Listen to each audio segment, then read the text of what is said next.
올해 노벨 경제학상을 3인이 받았는데 국가 간 번영의 차이를 연구한 실적을 인정받았다고 합니다. 이들은 국가의 성공이 포용적 정치 경제 제도에 달려있다라고 주장했습니다. 그리고 포용적 제도를 선택한 대한민국을 대표적인 성공 사례의 하나로 꼽기도 했습니다.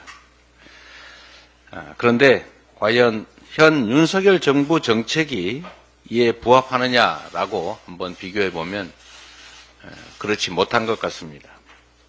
예를 들면 이렇습니다. 빚을 못 갚는 자영업자가 또 늘었습니다. 고물가에 소비자들은 먹는 거, 입는 거 다 줄이다 보니 장사는 안 되는데 재료비, 인건비는 계속 오르니까 결국 장사가 될 수가 없습니다. 극단적인 양극화, 불공정, 불평등 이런 것들이 결국은 포용적 정치 경제 제도를 훼손하고 있는 것입니다.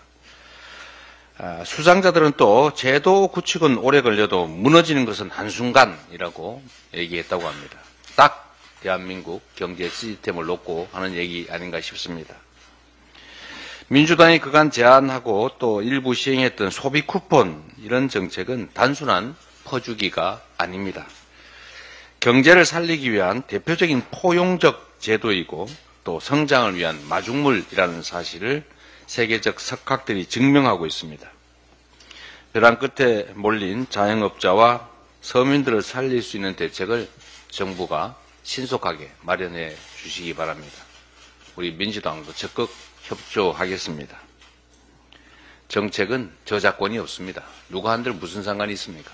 잘하기만 하면 칭찬받습니다.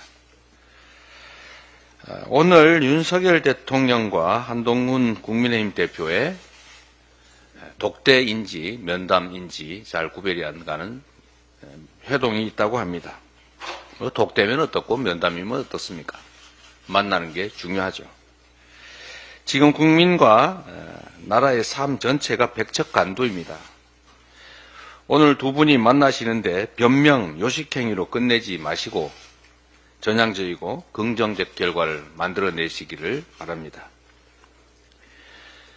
국정기조의 전환이 꼭 필요한 시점입니다. 우리 한동훈 대표께서 대통령을 잘 설득하셔가지고 국정기조의 전환을 이끌어내시기를 기대합니다.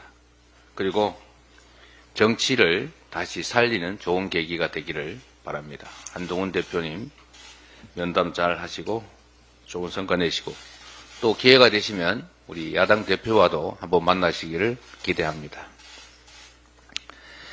안타까운 얘기가 계속 들려옵니다. 그제인가요? 급성 복막염 환자가 응급실 뺑뺑이를 돌다가 또 사망했다고 합니다. 뺑뺑이 사망자가 지금 계속 늘어나고 있습니다. 이게 세계적인 의료 체계를 자랑하던 대한민국 맞습니까? 우리는 그 이전에도 병원이 환자를 거부해서 길바닥에서 죽어갔다 이런 얘기를 들은 바가 없습니다. 그런데 의료개혁을 하겠다고 하는 이 상황에서 환자들이 병원을 찾지 못하고 길가에서 앰뷸런스를 타고 뺑뺑이를 돌다가 죽어간다는 게 이게 대체 말이 됩니까? 의료개혁은 결국 사람을 살리자는 것 아닙니까? 사람을 살리자는 게 결국 사람을 죽이고 있습니다. 국민들이 무슨 죄입니까? 복막염 환자가 뭐 잘못했습니까? 그 가족들은 어떻게 할 겁니까? 그 억울함은 어떻게 해소합니까? 2,000명 뭐 그리 중요합니까? 대화 주제가 뭐 그리 중요하겠습니까? 신속하게 의사단체들하고 대화하십시오. 2025년 정원 얘기 하다가 안 되면 할 수 없고 얘기는 할 수 있는 것 아닙니까? 그걸 대화 주제로 삼을까 말까를 가지고 지금 만남이 되네 안 되네 이러고 있다는 게 이게 합리적인 사회입니까? 이런 일들이 이제 좀 그만해야 됩니다. 우리 더불어민주당은 이 억울하게 국가의 잘못된 정책 강행 때문에 피해를 입는 국민들 그 억울함을 풀어줘야 한다고 생각합니다. 지원이든 보상이든 필요하면 입법이라도 해서 이 억울한 뺑뺑이 사망자들 그 가족들의 억울함을 풀어주도록 더불어민주당이 최선을 다하겠습니다. 가능한 대안을 만들도록 이미 당내에 지시했고 최대한 신속하게 이 억울한 피해자들이 더 이상 발생하지 않는 근본적 대책은 물론이고 현재 이 피해를 입고 사망해가는 이 억울한 분들 저희가 조금이라도 위무하고 지원하도록 하겠습니다.